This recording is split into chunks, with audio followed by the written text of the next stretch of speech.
Hola a todos y bienvenidos a una nueva edición de Alerta Congreso. En esta ocasión nos encontramos con Rodolfo Reina de Observatorio Legal. Hola Rodolfo, ¿cómo estás? Buenos días y saludos a todos. ¿Qué tal? Rodolfo, vamos a analizar un predictamen de la Comisión de Constitución y Reglamento del Congreso que agrupa 5 proyectos de ley que plantean modificar los requisitos para ser ministro de Estado. Entonces voy a explicar primero un poco de qué van estos proyectos. Primero, el artículo 124 de la Constitución señala que los requisitos para ser ministro de Estado son 3: ser peruano de nacimiento, ser ciudadano en ejercicio y haber cumplido 25 años de edad. Los proyectos que se han presentado en el Congreso plantean nuevos requisitos, como la idoneidad para el ejercicio en el cargo e impedimentos como que los congresistas no puedan ser designados ministros. Estos proyectos, por ejemplo, en el caso de que los congresistas no puedan ser designados ministros, se fundamentan en, por ejemplo, la separación de poderes y la función fiscalizadora, ¿no? Uno de ellos dice textualmente: si un congresista pasa a ser parte del Poder Ejecutivo, jamás promoverá la fiscalización del poder del cual es parte. Y además también usan el tema del mandato como argumento, ¿no? Señalan que como no fueron elegidos para ser ministros, no deberían poder serlo, sino que están ahí para ser congresistas y representar a la nación. Hay otro proyecto de ley que plantea que los ministros que han sido censurados no puedan ser nombrados ministros otra vez, pero en otra cartera, algo que ya se ha convertido en una práctica frecuente.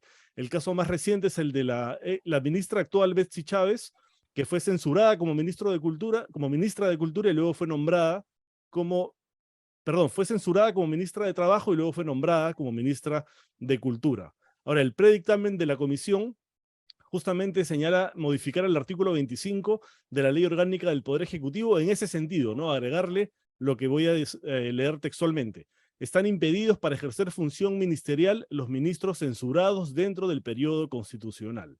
Entonces, son varios proyectos que se han agrupado, se han analizado en la comisión y ahora queremos escuchar tu opinión, por favor, Rodolfo, sobre ellos.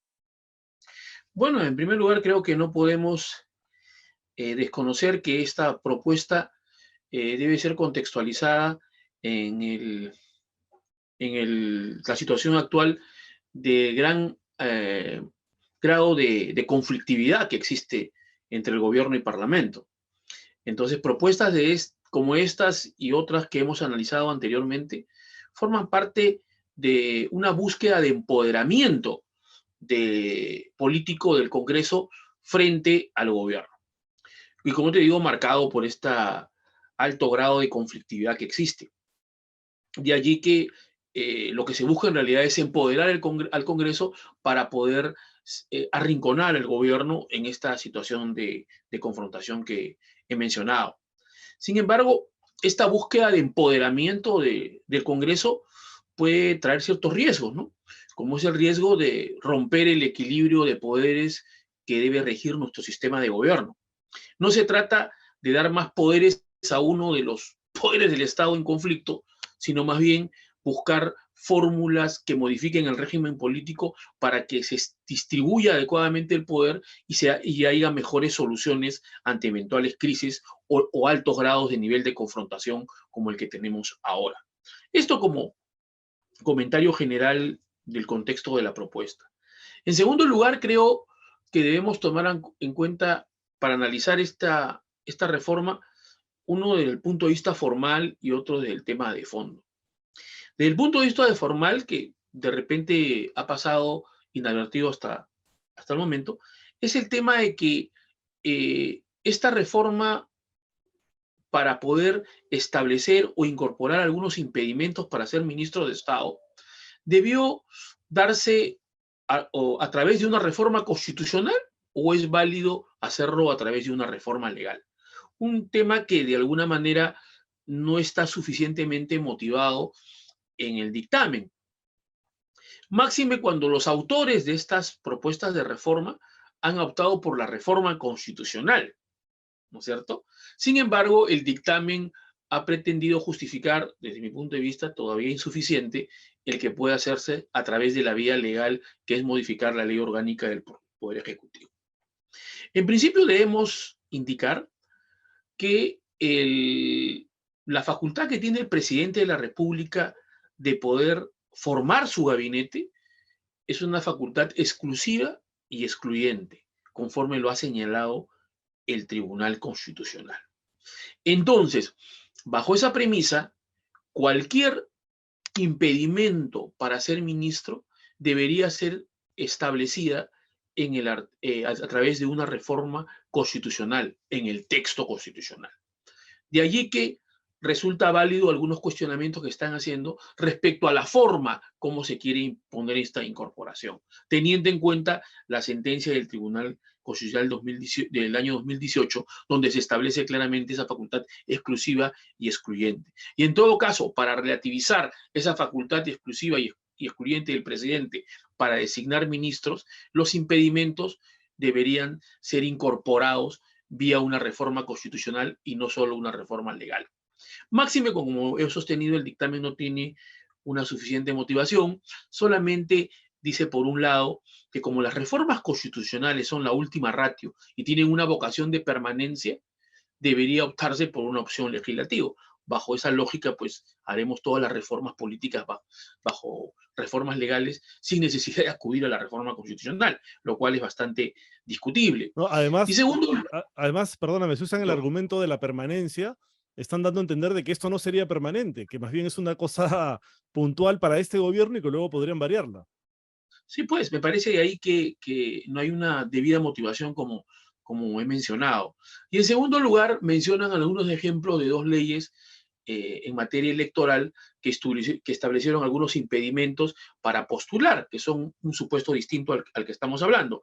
Pero sin embargo, inclusive dentro de las leyes, esas leyes, no debemos olvidar, alguna de ellas ha sido materia de cuestionamiento en el Tribunal Constitucional y si es cierto, no lograron alcanzar los votos para declararlas inconstitucionales. Sin embargo, se cuestionó la constitucionalidad de esas leyes. Pero al margen de eso, creo yo que es necesario, si estamos hablando de una reforma del sistema político y estamos hablando de una materia que va a alterar el equilibrio de poderes del sistema de gobierno, creo que lo más pertinente es llegar a un consenso necesario para generar una reforma política y que no sea vista esta reforma política como una estrategia de empoderamiento y como hay la imposibilidad de obtener los votos suficientes para una reforma constitucional sin necesidad de referéndum, se cree argumentos para poder hacerlo vía reforma legislativa para facilitar su aprobación. Yo creo que eso no es correcto. Yo creo que una reforma de esta naturaleza debe generar el consenso político necesario. En segundo lugar, desde el punto de vista ya del tema de fondo, creo yo que se está tocando un tema interesante, porque creo yo cuando estamos hablando de un ministro censurado, es un ministro que tiene una sanción política, es un ministro que asume la responsabilidad política de su gestión. Entonces, este mensaje, esta sanción política del Parlamento tampoco puede ser pasada inadvertida, porque se entiende que se censura a un ministro por su desempeño en una determinada cartera, porque hay una actuación que está siendo cuestionada por el Parlamento, que representa a la nación.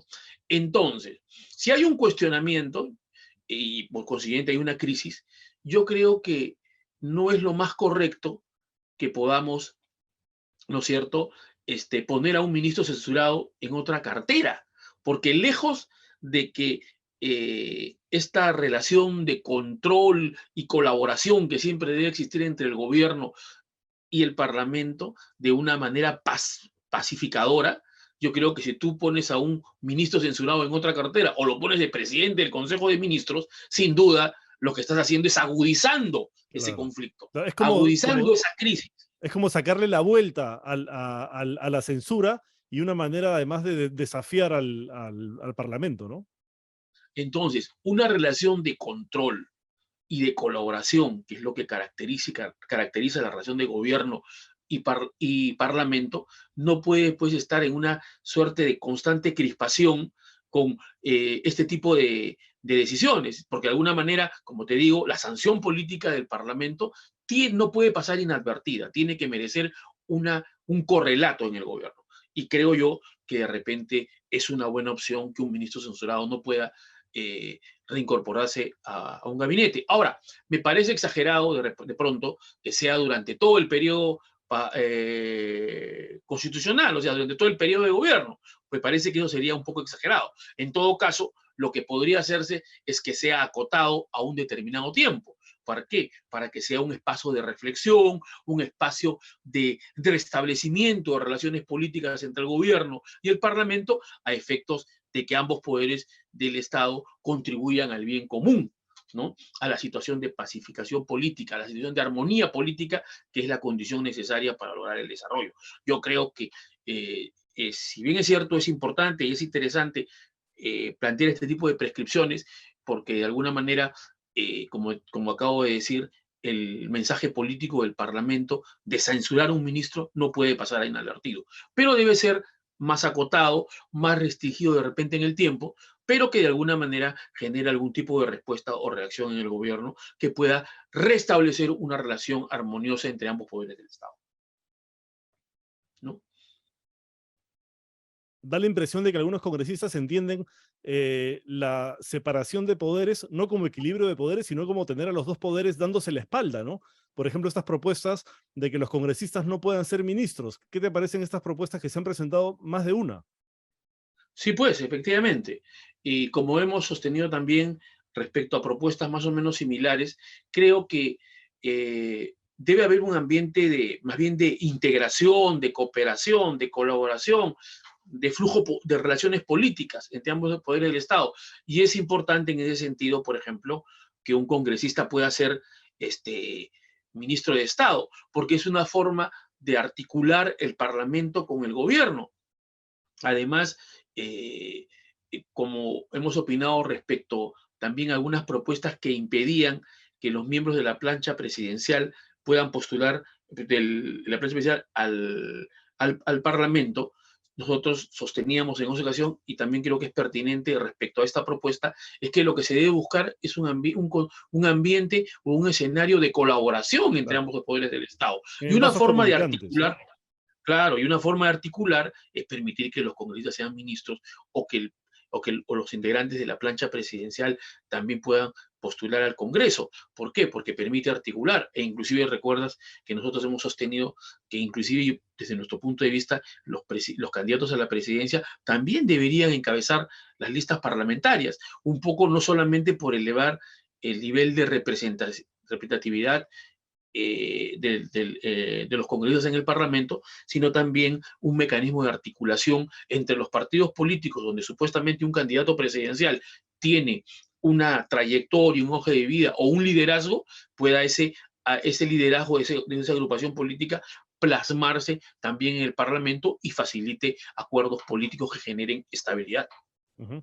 Bueno, lo que ha aprobado la Comisión de Constitución es este impedimento para que los ministros censurados no puedan volver a ser nombrados ministros, por lo menos durante el mandato constitucional vigente en ese momento, ¿no? Esto también nos habla de la necesidad de una reforma política, porque vemos proyectos de ley presentados por congresistas para fortalecer a este poder del Estado, a sus propios fueros, digamos, y por el otro lado vemos al Ejecutivo que presenta proyectos de ley para fortalecerse a sí mismo, cuando lo que se necesita es, digamos, regresar a un equilibrio de poderes, fortalecer el equilibrio y no solamente a una de las dos partes.